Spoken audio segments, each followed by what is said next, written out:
Section 6.3, Heat.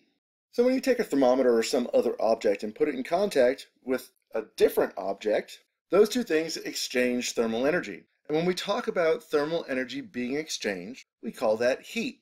Thermal energy in motion is just heat. Heat is just thermal energy being transferred due to a temperature difference between two different objects.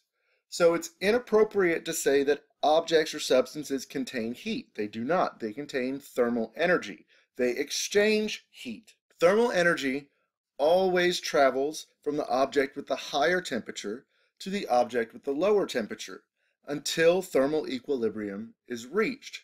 So what that means is that if you have something that is hot and something that is cold, when you put them in contact with one another, the cold object is always going to take from the warm object and cool it.